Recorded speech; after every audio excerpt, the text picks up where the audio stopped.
Good evening and welcome to Corbyn versus Smith, the battle for Labour. For the next hour, we'll be debating the future of the Labour Party with the two men who want to leave it. Mr Corbyn arrived a short time ago here at Sky's London headquarters. If the polls are to be believed, he holds a commanding lead in this leadership campaign. His challenger, Owen Smith, is here too, and this will be the last official televised Labour hustings, with the poll closing a week from today.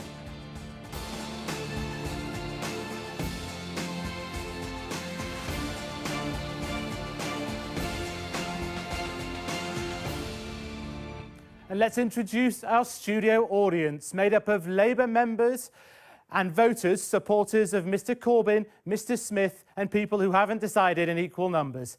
So let's give a warm welcome to both the candidates, Jeremy Corbyn and Owen Smith.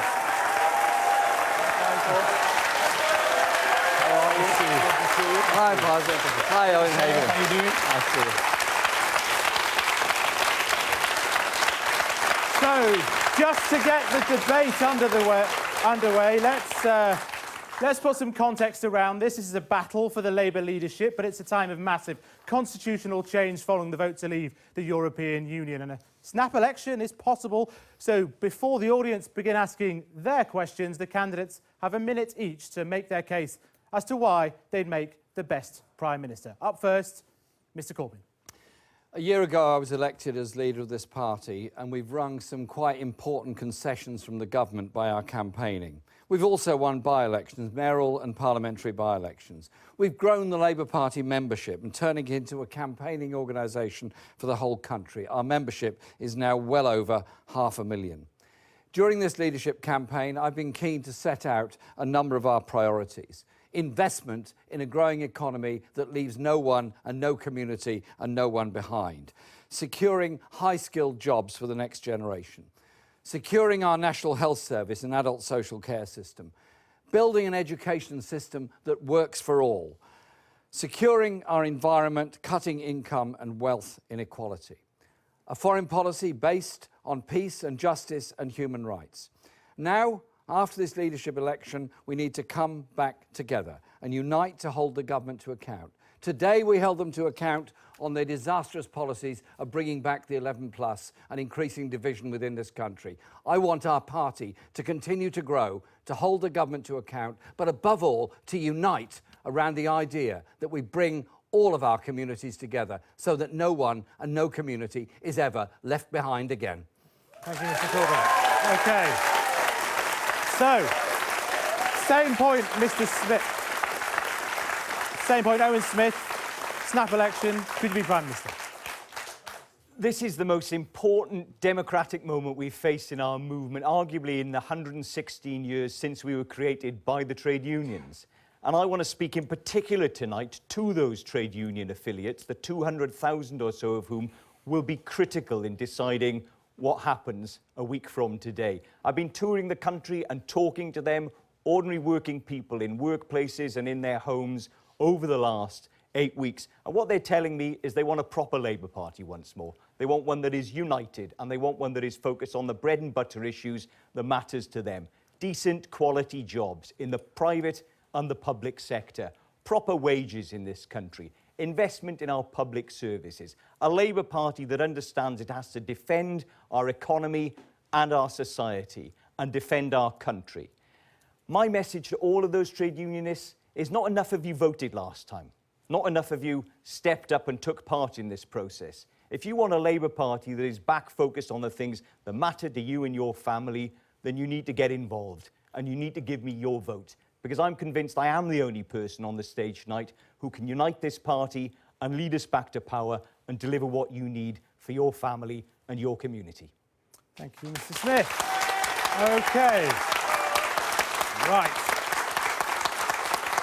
So, we go to our first questioner, Mr Shiraz Khan. Where are you? There we go. OK, gentleman there. Thank you. If you were to be Prime Minister tomorrow, would you enact Article 50? So the question was, if you were to be Prime Minister tomorrow, would you enact Article 50? Owen Smith. No, I would want to make sure that we had clarity about the terms of the Brexit deal, because Theresa May says Brexit means Brexit. The reality is we don't know what it means. We don't know if it means that we will have less security for those workers I was talking about a minute ago. We don't know if it means we will have less money for our public services. I fear that it will mean that. I fear that we were lied to about those extra resources. I fear that there isn't a simple answer in terms of our trade deals with Australia and America and with Europe. So I want to get to the bottom of what all of that looks like before we get into the final stages of leaving the European Union. I've said that we need to make sure that we know what Brexit really means before we take that final step and depart the European Union. That may mean that we need to retest the will of the British people in an extra democratic moment, either at the second referendum or at the general election, where Labour might be arguing that we should remain within the European Union. Mr. Corbyn. I would, first of all, build the best possible relations with colleagues in socialist parties and trade unions all across Europe, which is what I'm doing at the moment. Secondly, set down the basic provisions that we want to protect: workers' rights, working time directive, maternity and paternity leave. Access to the European markets is absolutely essential for British industry and the jobs that are dependent on that, as is access to the European Investment Bank. And also make preparations for the kind of trade deals we want for the future, not the bargain basement of the Transatlantic Trade and Investment Partnership, but trade agreements based on fair deal, obviously, but also based on human rights and environmental protection. But we would also have to recognise, regrettable as it is, there is a referendum decision that has required Parliament to work upon it. Therefore, I want the best possible close relationship, trading relationship with Europe, but recognise the decision of that referendum and work on that as strongly and as quickly as we can, in concert with our colleagues across the whole continent. Just to clarify one thing, Mr. Corbyn, in the hours after the referendum decision, a real test of your leadership, you declared the following: the British people have made their decision, we must respect that result, and Article 50 has to be invoked now. Well, why did you say that? Because the process would already be 3 months gone by now if you'd have had your way. Well, what I said was it has to be invoked, whether that meant now, that moment, or whether it meant we had to recognise we had to go into Article 50.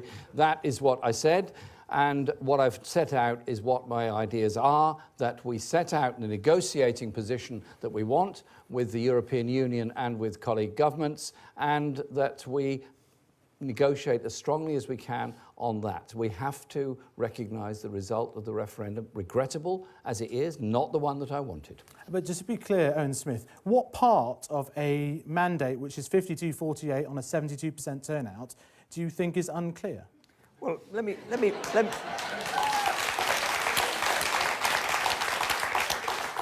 first just address briefly, if I may, what Jeremy just said, because Jeremy says he wants straight talking, honest politics. Jeremy, I watched that interview. You did say, let's trigger Article 50 now, and I think the country saw you say it.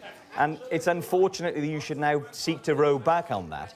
In terms of the mandate, look, Britain has voted to leave the European Union narrowly, but that's clearly the case. But the simple point I am making to the British people, and on behalf of the British people, is that we voted, I think, without being in full knowledge of what the facts were. We were told there was an extra 350 million quid a week for the NHS. That isn't true. We were told there was going to be a points-based system for immigration. We now know that isn't true either. So let's get the government to be honest. Let's do what the Labour Party is meant to do, Faisal, and hold them to account. Make sure Theresa May tells us the truth about what Brexit is going to mean, not pass it off with a slogan that Brexit means Brexit. And when we know the truth, that's the moment when Labour, if we are a proper opposition, a loyal opposition, we could put it back to the British people. Here's what the real deal is. Do you want to accept it, or do you want to reject it? Let's just take a similar question from Cherry. Is Cherry there? Cherry's just there in the middle. Cherry.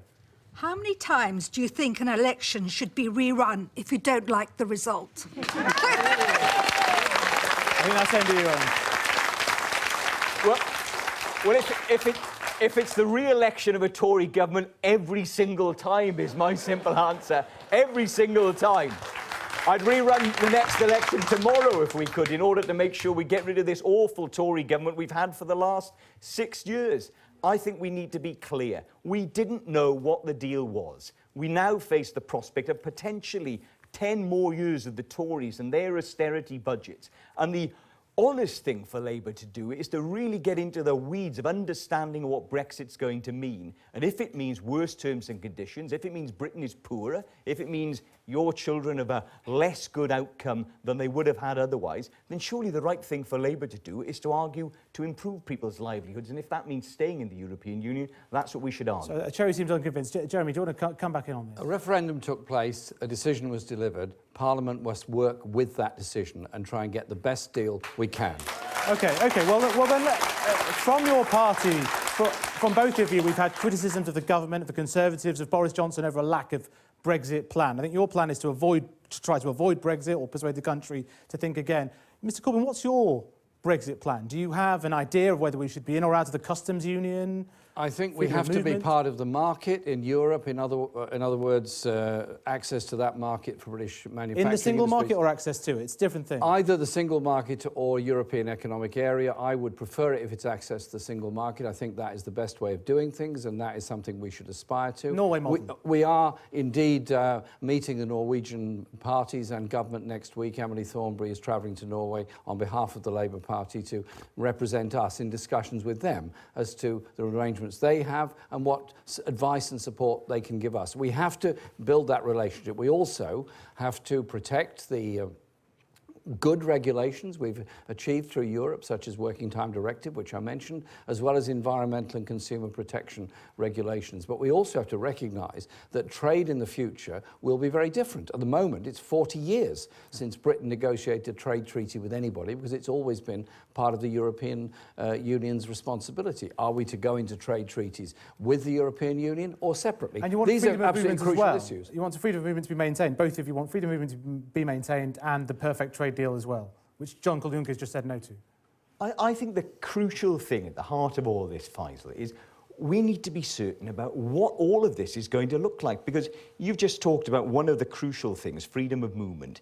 Theresa May says she wants to see some further constraints on freedom of movement, but we don't know what that's going to look like. So the British public is right now being asked to sleepwalk towards the exit on Europe. I still believe that the 48% had the right idea that we were better off within the European Union. Now, by the time we get either Jeremy or I to be Prime Minister for Labour, it might be too late. We may well have left the European Union by then. But right now, at the point at which we're debating this, there is a big difference between us, which is I fundamentally have always been a pro-European. I'm an internationalist. I'm a collaborator, a cooperator. I'm a socialist. I believe that we should want socialism for all of the people across Europe. Jeremy, by contrast, is someone who has always wanted not to be in the European Union, which is why he was so sanguine about leaving and why he said, let's trigger Article 50 now. That's a big difference between us, and it is at the heart of not just the crisis the Labour Party faces right now, but the crisis that our country faces. OK, there's something very specific that has happened. We've had lots of vagueness around Brexit and planning, but, I mean, the Japanese, for example, issued this 15-page memo talking about their problems with the single market. What would you say to a Japanese business in car industry, in pharmaceuticals? What would you say to them? It's obviously crucial to them, particularly if you take the car plants in the northeast and other car plants that trade very heavily with the European Union. They have to have that access to the European market. Therefore, one of the bases of negotiations has to be retaining that access, not just for that industry, but for many other industries. Also, retaining the travel arrangements are quite important. I don't particularly want us to go down the road of having to have a hard border between Britain and Europe for people who wish to travel, for holidays, for work or anything else, and recognise also there are 2 million British people who have made their homes in other parts of Europe. We need to maintain that free movement. Just quickly, Mr. Smith. Well, you highlight why this is so important, Faisal, because Nissan on Sunderland are warning that they may not invest in future. Ford in South Wales have already said they aren't investing. I'm touring the country tomorrow, going to Scotland, to Wales and to South Wales, talking to steel, defence and energy workers. All of those jobs, potentially 500,000 jobs or more, are at risk right now. And we, the Labour Party, should be speaking to that. We, the Labour Party, should be taking the Tory to task, not doing what we've been doing recently, which is not talk about it. Right, good. Well, Jeremy hasn't mentioned it in the House of Commons in the last 3 weeks. OK. Let's not shout out just yet. Thank you very much. Jane Vernon, Jane Venn on the front row has a question. Jane. In June's referendum, many traditional Labour areas voted to leave the EU, whilst most supporters within the Greater London area voted to remain. If elected leader, how would you seek to heal this divide and convince people outside the M25 that the party is listening to them? I think that is a very good point, if I may say so. The majority of Labour Party members voted to remain. The majority of Labour voters across the whole of the UK voted to remain. But there were within that massive differences. My own constituency, for example, voted over 70% to remain. Other constituencies voted the mirror opposite. And the vote is a serious one, but nevertheless, it shows something about areas of Britain that have been totally left behind. Former mining communities in the Midlands and Yorkshire that have had hardly any investment ever since the end of the miners' strike and the closing of the coal mines. Areas that have had the biggest cuts in local authority expenditure. Areas that have the lowest wages. Shirebrook, once a colliery, now a Sport Direct warehouse. The Labour Party has got to reach out to every area and every community. And I've been doing that in this leadership campaign, pointing out the way we want to bring about decent living wage for everyone across the country, the way we want to invest in infrastructure evenly and fairly across the country, the way we want to invest in housing evenly and fairly across the country, so that nobody and no communities are left behind. We have to reach out to all of those people and say, there is no future if we divide. There is no future if all we're doing is blaming minorities and migrants for the problems of our communities. It is the problem and failure of central government to invest in the poorest, most vulnerable parts of this country that must be addressed and will be addressed by a Labour government. Okay. Owen Smith, what's your response to this idea that Labour was only talking within the M25? Well, I don't think it's true. I think the reality is, of course, that Liverpool, Manchester, Scotland, traditional Labour voting areas, voted to remain within the European Union. Many parts of this country still voted to remain. It was finely balanced. It was 50-50, give or take. Where Jeremy is right is that one of the underpinning reasons many of those traditional heartland ex-industrial areas voted out is they have felt a sense of loss and decline and lack of investment, and a sense that progress and opportunities were being enjoyed in other communities elsewhere. And the answer to that, the antidote, is a Labour government in order to invest in those communities. It's why I've said we need a British New Deal, £200 billion worth of borrowing in order to invest in those parts of Britain that have been languishing for far too long. But the biggest message that Jeremy needs to hear is those communities won't have hope unless they have got the expectation of a Labour government. That is why we're not coming back in Scotland. It's why under Jeremy we've gone from second to third behind the Tories. And it's why 2 million people across this country who voted Labour at the last election are now contemplating voting Tory at the next general election. That's how grave the crisis we've got in the country and in Labour. And for us to give hope to those communities, we have to look once more like a credible, competent government, able to serve all of those communities. And the truth is, Jeremy, straightforwardly and honestly, is they're not looking at you and they're not looking at us collectively as Labour right now as united, competent, credible government. Well, let's move on from Europe to a related question. Brian Dale, where's Brian? Put your hand up. Brian's just over there at the back. Brian. Hi. The image of the Labour Party, what it stands for, and its socialist narrative has been severely damaged over the past year. What can you say to non-Labour voters to persuade them that you can win the next general election? Good. Owen. Well, first of all, I would say that we will do what is needed in this country, which is invest in the public services that we need investment in right across Britain. Because if you were in a Tory voting shire or a Labour voting industrial heartland, you're just as worried about the fact that class sizes are booming, the fact that waiting lists are growing in your local hospital, the fact that so many services are being cut. You're just as worried that you can't get to see your doctor other than 3 weeks on Thursday if you hang on the phone for half an hour. So investment is critical. The other thing is we've got, I think, to seize back from the Tories those words, ambition, aspiration. How have we ended up as a Labour Party with the Tories taking from us those central tenets of Labour? We're the ambitious party for Britain. We're the party that wants every child, every family to be raised up. We're the party that is aspirational for every community in this country. So we need to say that much more clearly, not just be seen as a party only defending the most vulnerable. Of course, we'll always do that, but we need to be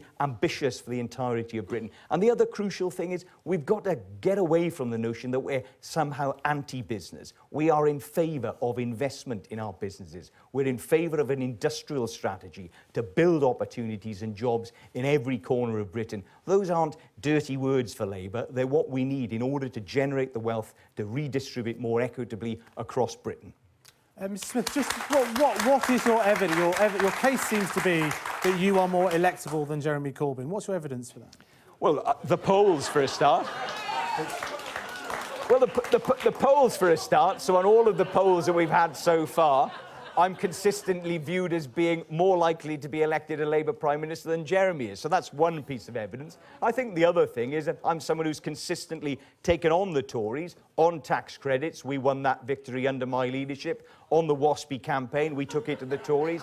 On PIP, we took it to the Tories. And the other thing is I think I'm someone who, unlike Jeremy, hasn't just been someone sat on the back benches in Parliament all my career. I came into politics age 40, having done 3 big jobs previously, public and private sector, including working for some big pharmaceutical companies in this country. And I think that would be a benefit for a Labour Prime Minister to be able to speak to both the private and public sector and give people a sense of their understanding of modern Britain and our modern economy. Jeremy Corbyn, just answering Brian's question about what you could say to non-Labour voters to persuade them that you can win the next election. We've had 6 years of the political choice of austerity in Britain. Cuts made by central government to local government health expenditure and reducing the life chances of children.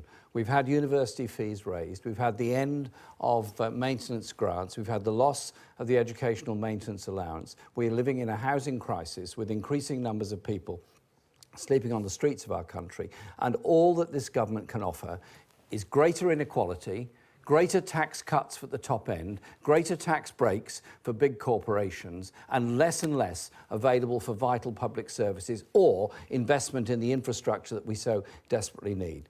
So what I'm suggesting is this, that we reach out to people. We reach out through an industrial investment programme. We reach out through investment in education and, crucially, in housing, council housing with lifetime tenancies. And I say to those families that might think they're doing okay, they're all right, are you really happy going past people sleeping on the street when you go home at night? Are you really happy that your children cannot afford to buy anywhere to live or get a council house? And are you happy that our National Health Service is being systematically underfunded, privatised through the Health and Social Care Act, and in danger of becoming a health service of last resort rather than first port of call for us? So I say to people, if you want a society that genuinely cares for all, then it's the Labour Party that can offer that inclusive society. If we have another Tory government after this one, we'll be even more divided, even more unequal. We cannot afford the levels of grotesque inequality in Britain and provide for the needs of all of our children. If that's the case, why are your polls... If that's the case, why are your poll ratings the worst of any opposition Labour leader a year on that we've seen in history? We're putting the message out in the best way that we can. But we're putting it out. Aren't hearing. We're putting it out through the media as best as we can. We're putting it out through the social media as best as we can. And I tell you this, when this leadership campaign is over and the party comes together to defeat the Tories on the 11+, as we did defeat them on working tax credits and other things, people will see what the alternative is. You want to come back on that? I do want to come back because, of course, Jeremy and I entirely agree that Britain is grossly unequal and we need to even things up. That's why we're in the Labour Party and not in the Tory Party. But the crucial question I thought Jeremy was worried about this audience being biased in his favour. He's done a good job in that sense. The crucial question, Jeremy, is do you really think that we are on course to win back power? Because I don't think you're serious about it. I don't think, for example, you know how many seats we need to win in order to beat the Tories. I suspect you don't know what percentage of seats or percentage of the vote we need to form a Labour government. Owen, why did you resign? Jeremy, that's not got nothing to do Why did you resign? I'm asking you a question, Jeremy. No, I'm asking you why you walked away. And I asked why you walked away. I asked will you before that question. I'll answer my question. You answer mine first of all, right? How many seats do we need to win to beat the You know Tories? as well as I do we need to win at least 90. No, we don't. We need to win 106, Jeremy. 106. Depends not on the 90. new boundaries. See, now I worry that the leader of the Labour Party doesn't know how many seats we need to win from the Tories.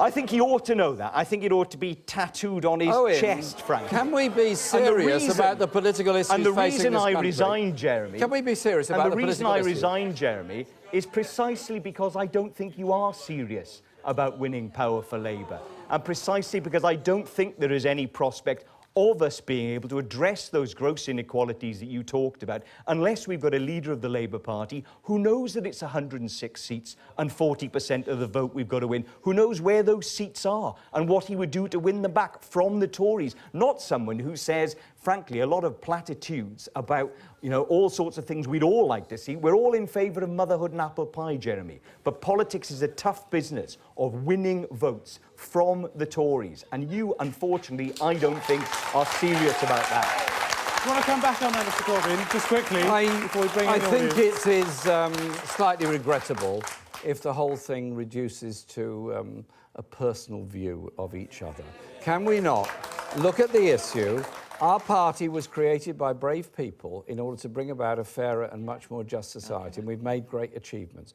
We, at the moment, are faced with a Tory government that is creating, deliberately and specifically, gross inequality in Britain.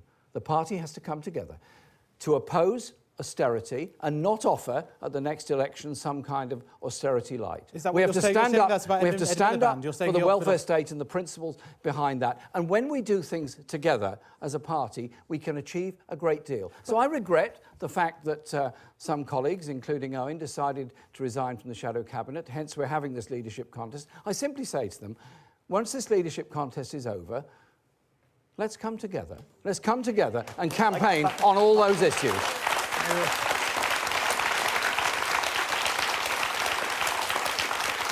I agree we need to come back together, Jeremy, whoever wins this. But you talk about trying to unite the party. I find that quite hard to reconcile with something your campaign did just this evening, which was publish a list, a deselection list, if you like, of the 13 MPs, including the deputy leader of our party, Tom Watson, whom your campaign think have transgressed against you in criticising you. Now, that isn't unifying. That is deeply divisive. And frankly, it's where you began the contest, by talking about deselection in your opening speech. Now, if that's what you're intending to do if you win this contest, to deselect all of our MPs, then we will be in even greater trouble than we're in right now. And I resigned because I don't think you are serious about uniting us.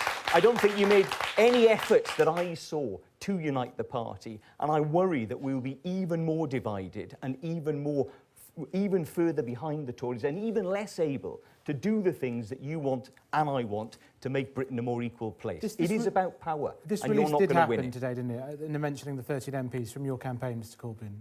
There was an information put out there, which is statements that colleagues made on the record, and it's all stuff that's out there in the public record Complaining anyway. Tom Watson calling Momentum a rabble. I mean, it's a bit playground stuff. Well, he actually said it. I know, but I mean, come on, if you can't... I'd rather if he the rough hadn't. and tumble of politics... I'd rather he called a hadn't rabble. said it, and he probably wishes he hadn't said it. It was Why said. didn't you publish their names, Jeremy? was Because said. it does feel There has like, now been a it does feel complaint like from an sicking MP to Chief momentum Whip. onto them to try and get them deselected after this contest. No, it's not That's about how it will, well, that's how it will be seen by them, I'm afraid. Owen, why don't we try and discuss how we can make sure that the party policies are effective and that we win the next election by, after this election, unifying and coming together around the issues which we do agree on the need to oppose austerity, because we've changed policies on that since a year ago, a need to support our National Health Service, the need to end PFIs, and the need for an investment strategy across the whole of this country. Okay, well let's take a question from Chris Harris. Chris Harris is just over there. Chris. In the last 40 years, Labour has achieved its greatest electoral success as a centrist party. Why do you think a move away from the centre is the best way forward? Jeremy Corbyn. The levels of inequality in Britain are unacceptable and getting worse. The direction in which this government is taking us makes that even worse. I think we need some strong alternatives. An alternative where we have a national investment bank that invests in industry as well as in infrastructure, housing, education, and all the things that are so necessary. We also need to have a government that isn't afraid to invest, if necessary, in private industry or take it over where it's failing, such as a contribution, if not control, of the steel industry, and things like that. That means there has to be a strong presence of the socialist ideals that brought this party about in the first place. If you call it left-wing, to say that we think nobody should be homeless, if you think it's left-wing to say we don't want selective education, we want inclusive, comprehensive education, then that is allowing somebody else to set our agenda. How about we set the agenda of saying we want to create an inclusive society with equality of opportunity for all, and not be ashamed of saying there is a role, a huge role, for the public, for the state, in provision of housing, health and education. This government is systematically handing all of our public services over to the private sector. If you want one simple lesson on this, why on earth do we invest all this money in railway infrastructure in order to allow private train operating companies to make a great deal of money out of the investment that we've made? Make it public to get that investment back. Mr Smith, you don't disagree with much of that, do you? Well, look, I'm a centre-left politician. That's what I think the Labour Party fights elections and wins. I agree with much of what Jeremy says, but the country does too. The country wants us to renationalise the railways. The country wants us to invest in our NHS. The country wants not to see cuts to libraries and other local services. I don't think that's left or right. I think that is just right for Britain. But I do worry that some people around Jeremy, and Jeremy, of course, with his history, are more associated with the hard left of the Labour Party and of our politics. They just are. That's a fact of the last 40 years of Jeremy's politics in Westminster. And unfortunately, what that means is we run the risk of being seen as on the hard left, not in the centre ground of British politics. And the further risk is, of course, that the Tories will seek to fill that space for us. We saw Theresa May give a speech just a few weeks ago, many of the themes of which you could have heard in the mouth of a Labour Prime Minister. There is a very clear and present danger that Labour could become irrelevant and, frankly, usurped by the Tories unless we are much clearer about what we believe in, about how we oppose the Tories, about being united, and worry less about deselecting our colleague MPs, worry less about holding momentum rallies alongside Labour's conference, worry more about contesting the space with the Tories, being a good opposition and looking like a credible government in waiting. That's what I want to achieve, and I'm afraid Jeremy isn't achieving that for us right now. OK, let's move on to another issue. Anne Smith. Anne Smith. Anne's over here. Hello, thank you, good Anne. evening. I teach in East London and I also voted Labour all my life. I also attended a grammar school between 1972 and 1977. I don't want to know whether you believe in grammar school, so I think Mr Corbyn has already explained that. But I want to tell you what you think are the benefits of grammar schools within our education system. Mr Corbyn. The benefits of a grammar school education? Yes. Did you attend grammar school? Sorry? Did you attend grammar school? Yes, I did attend a grammar school. Yes. And a grammar school education does provide a lot of support for the pupils, does provide a great deal of pressure put upon them in order to achieve the best they can for themselves. My problem with grammar schools is that you have selection at the age of 11. The majority of children will not be selected to go to a grammar school. The majority will go to something else. They used to be called secondary moderns. They'll be called something different. And I think the idea that you impose a test on all our 11-year-olds, which has a life-affecting time for them. It's a life-affecting decision for them whether they pass that exam or not. And they get to go to a school where they're told they're special, and the rest get to go to a school where they're told they're not so special. I want all our children to go to well-funded, good quality schools for all of our children, no selection at the age of 11. Bring our children up together, understanding each other's strengths and weaknesses, all the problems that we all have in growing up, but above all, do it together. Don't select at 11, don't divide our communities at 11, bring our communities together. We'll come back to that in a minute. Isn't the point, though, that the ban on selection you're trying to continue was passed in 1998 by Tony Blair? It was Tony Blair that brought in the ban on selection when he was in government. So do you not need to be in government to pass these sorts of policies? Well, I've got a feeling that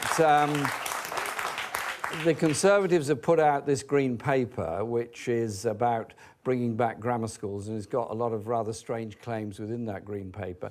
I've got more than half a feeling that as the weeks roll on, if maybe even quicker than that, they're going to rapidly retreat from that and probably drop the whole thing as being completely unworkable. Owen Smith, on the grammar school question.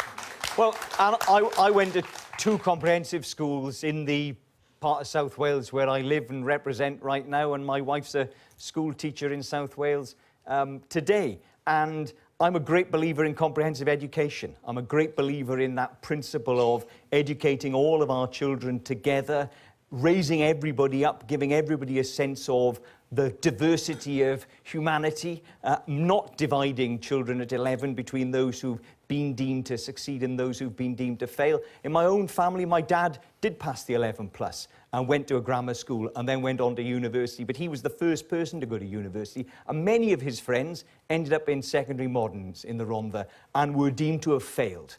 And we cannot return to that. It would be completely retrograde for Britain to step backwards in that fashion. But the point that Faisal made is the crucial one, which is it was that reforming Blair government in 1998 that banned grammar schools for the first time. And it's a great measure of how progressive we can be when we win, when we're in power. And other than that, we simply complain about it. We're in opposition. And my worry with Jeremy is that he's too satisfied with being in opposition and not hungry enough to be in power to change things. Hang on. There's a few people sort of booed and hissed there. This seems to be a feature of some of these things. Who was booing? I just want to explain why they were just booing. You were booing, madam. Can we just get a microphone down? Why do you boo at events like this? Because I'm just so angry. I can talk loud enough. I don't need your microphone. but why boo? This is a democratic event. I'm just so angry at what the rest of the Labour Party are doing to Jeremy Corbyn. Yeah. I think they're cowards, they're old Blairites. Everybody hates Tony Blair. I mean, well, I'll let you guys debate that point. Let me come back on that. I mean, Tony Blair did pass the grammar school ban that you back. Yeah, that's one thing he did. What about all the rest of the things he did? They sold the Labour Party out. The centrist Labour Party are rubbish. We don't want them. They're no good to this country. Yeah. No, do you agree with centrists like that? Can I maybe respond to that, Faisal? Because it was directed at me, obviously. OK, go on. And then we'll let Jeremy Corbyn come back in. Well, all I would say is, herein lies part of the problem we've got in the party right now, that we've become so deeply divided. Because I don't agree with you that everybody hates Tony Blair. And I don't agree with you that Tony Blair didn't do much for this country. I think the reality is a minimum wage, trebling spending on the NHS, introducing Sure Start, paternity rights, maternity rights, making sure that we had an Equalities Act, a Human Rights Act in this country. You know, these were massive steps forward for Britain. Getting rid of grammar schools was a big step forward for this country. I wasn't even in Parliament when Tony Blair was the leader of this party. I've never described myself as a Blairite because, to be honest, I think I'm slightly to the left of Tony Blair on quite a lot of issues. But the truth is, unless we get beyond this sort of Punch and Judy, where you know, everybody's in favour of one individual or not. We're a movement. We're not a man. We're a Labour movement. We're not one person. He's not the only arbiter of what's right or wrong in the Labour Party. He's just one man. I'm just one man. We need to be united once more as a movement. That's the crucial thing. OK, well, we've gone through that already. Mr Corbyn, He never got behind any of the ones we had previously. He never got behind Tony Blair or I was John actually Smith in Parliament throughout. Hang on, I was actually in Corbyn. Parliament throughout the whole period from 1997. All the things you just mentioned, I voted for. Yeah. I voted for the Human Rights Act, the Equalities Act, Sure Start, the minimum wage. I voted for all those things. Where I disagreed with that government was on what I thought was its illiberal approach on anti-terrorism law. Where I disagreed with that government was on the private finance initiative, which has been such a millstone around hospitals and schools' necks. And where I disagreed very profoundly with that government was on the war in Iraq and the following of US foreign policy. OK, we're going to come on to foreign policy. Just in terms of the conduct of this campaign, leadership campaign, when people say they hate the former Labour Prime Minister, when there's booing and hissing, what do you say? You said you wanted a kinder politics. I don't do hate, I don't do booing, well, some of your supporters clearly do. Well, I ask people to be kind. In some cases, it takes longer than others. Faisal, you see, Jeremy laughs it off again, and he said earlier in the Owen, debate... you've done plenty of it. He said he laughs it off. No, and I haven't, Jeremy, I haven't. That's not true. The reality is, in this contest, we've had successive hustings in which Harriet Harman has been booed, Kezia Dugdale has been booed, Tony Blair has been booed, Tom Watson has been booed. I've been booed at all of these things. Now, the reason that is going on is we've become deeply divided around one individual.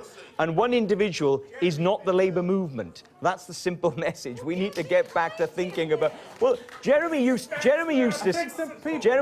say that he wanted a contest for the Labour leadership every year. He gave an interview a couple of years ago in which he said he didn't want to be the leader because he wanted to be able to disagree with his party. So the truth is, Jeremy has been someone who's always wanted to have dispute and debate within the Labour Party, and I'm very clear that this is a contest, okay, let's take a couple of points from the audience. It's obviously quite lively out here. Let's take the gentleman here, just here. There we go. Yes, your point. Going back to the EU referendum and the fact that the working class, it was a class-based vote. They've voted against the free movement of Labour. And you're just denying that. You're behind the curve. It's going to be finished. Working class in Europe is against free movement of Labour. When are Labour going to address this? It's like you don't want to understand the working class and their issues. You want them to believe this metropolitan elite view of the country, and Manchester, you're so out of touch. They all voted. It's finished, Labour. You're finised. If you don't accept this. Thanks for your question. Do you think there is an issue about? Say anything like that to someone.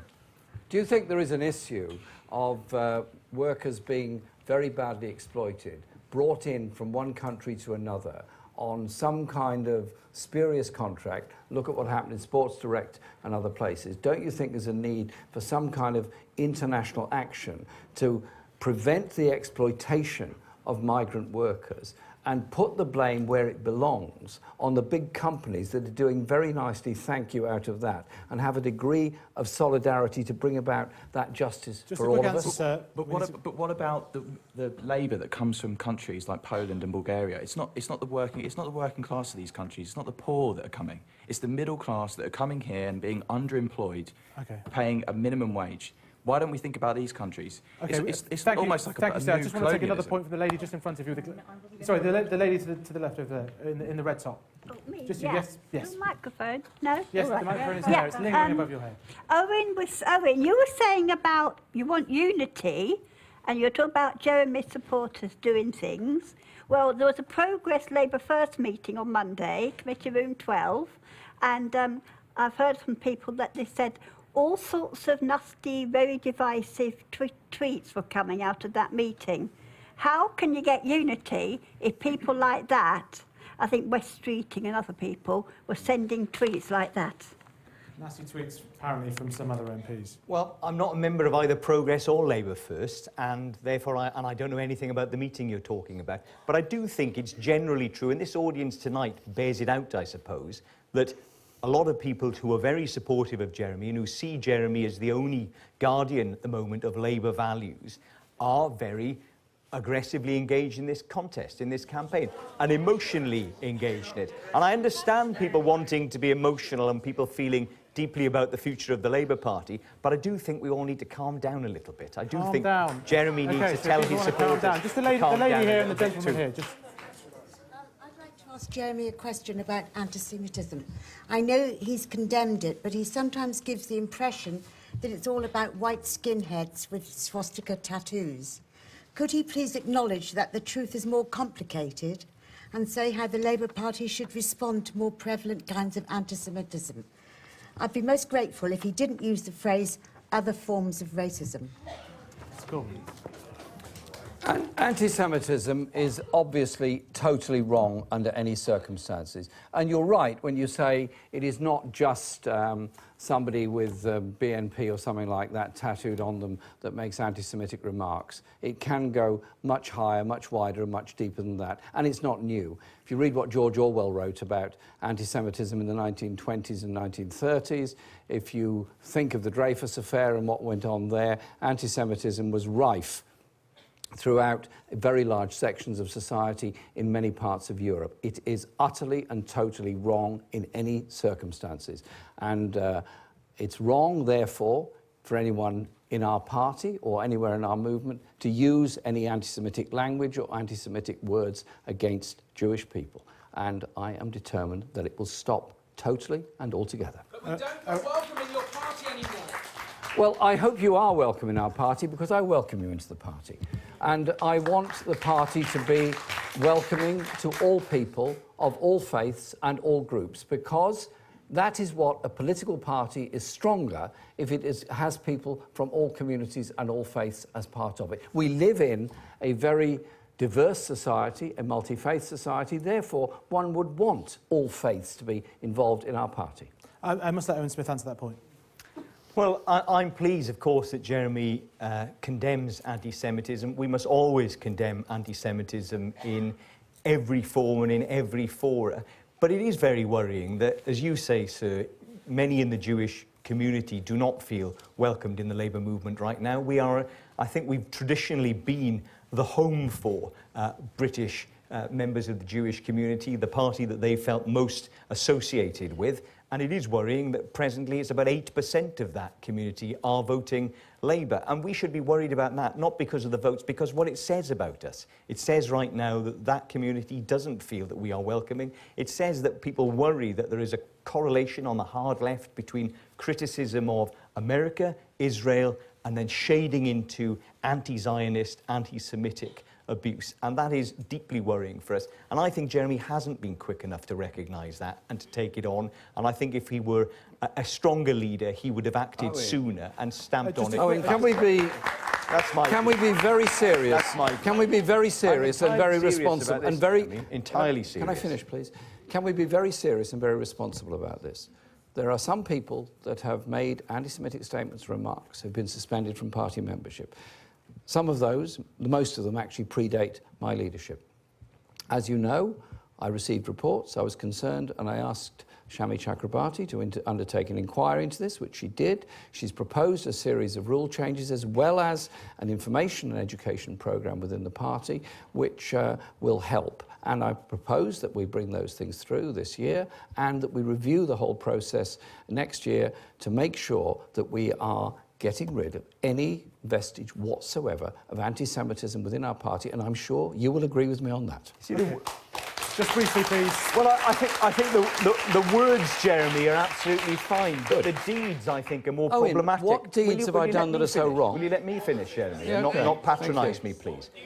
Because on the programme that preceded this programme, we saw one of our MPs, my friend Ruth Smith, who's currently under police protection for the abuse she's been receiving, who is a Jewish MP and who says that she doesn't feel safe in the Labour Party right now. What we saw was Ruth speaking at an event in which she felt she was being abused because of her faith by an individual whom you were then clapping on the back 2 minutes later. So that's one of those instances where people haven't felt that you've taken this seriously enough and haven't engaged in stamping it out quickly enough. We've just got time for one more question. Joe Weir. Joe Weir. Where's Joe? Joe's just over here. Thank you, Joe. If Trump is elected in the US, would Britain maintain their special relationship with America? Good question. Owen Smith. Yes is the short answer to that, because we must maintain a special relationship with America. It's one of the most important economies in the world. It's one with which we have a long-standing relationship in trade, in security, in defence. So it's essential that we should be grown up and deal with whoever is the president of America. I can't say I'm a big fan of Donald Trump, to be perfectly honest. I do worry rather that he might win, but I'm absolutely certain that whoever wins, we must deal properly. And crucially, the Labour Party, if we're to be taken seriously as a prospective party of government, can't answer anything other than that, of course, we would work with Donald Trump were he the President of the United States. You have to have a relationship with every country, and Donald Trump's ludicrous ideas, such as trying to force Mexico to pay for a wall to be built between itself and Mexico, his deeply racist comments towards the Muslim community in the United States, and his attitude towards women, I find an absolute anathema to everything I think, want and believe in society. And I hope the American people see through it as well. There are a couple of things where you'd be able to break bread with him, though, aren't there? You don't believe you've gotten some issues with NATO, with TTIP. He's had the same. You will be able to have a conversation with Donald Trump about some of those things. Well, I can have a conversation with anybody about anything. Good, right. Well, OK, then. We are just coming nearly to the end of this show, and so it's time now for your closing statements. The closing statements of all of the hustings. You've got about a minute and a half each. Mr. Smith, would you like to go first? Thanks, Faisal.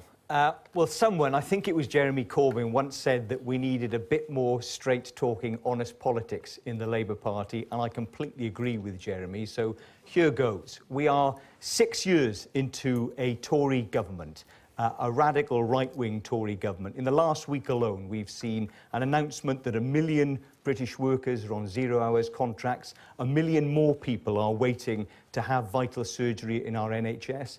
And crucially, that we are reintroducing second-class secondary modern education for millions of our children. At the same time, the Labour Party has been revealed to be at the lowest ebb in the polls that we have ever been, further from power than we have been for generations. So the straight, honest reality, Jeremy and everybody, is this can't go on. We cannot continue being a Labour opposition that isn't taking on the Tories and isn't looking like a government in waiting. So my message to all of the 600,000 people who have just one more week to vote in this contest is think about the choice. It's not between two men. It's between two paths for Labour. Continuing opposition, perhaps for another generation, or Labour back in power, able to introduce the things we all believe in. That's what I want to deliver. That's why I want to be Labour Prime Minister, not just the leader of our opposition. And with your votes, with your support, that's what I think I can do for our party and our country.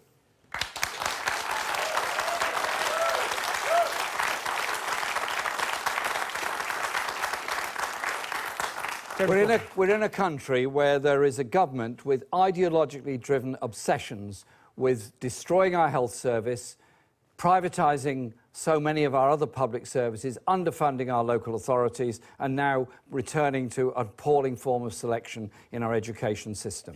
It's an ideology that I am totally opposed to. I was elected leader of this party a year ago in order to take us in a slightly different direction. One where we opposed austerity and didn't offer an austerity light package at the ballot box. One where we stood up for the principle of a welfare state, didn't apologise for it. Where we're proud of our roots and proud of the principles that unites our party. And during the past year, when the parliamentary party and the party in the country has been working together, we forced this government into over 20 U-turns and retreats in Parliament and other ways. We've won the mayoral contests, we've won the parliamentary by-elections, and we have gained a very large number of new members to the party, now with the largest socialist party anywhere in Europe. after this leadership election is over, the party has to come together to offer something different, a society that is environmentally sustainable, that provides full employment for all, that invests, not detracts from our economy, and above all, a society that works for the good of all. So we reduce and remove the levels of grotesque inequality in Britain, so that we invest in all those places that desperately need it. And as a party, we bring communities together in strength to bring about that decent, fair society that works for all, so that no one, no community and no part of Britain is ever left behind again in the way that this Tory government is doing that and treating them.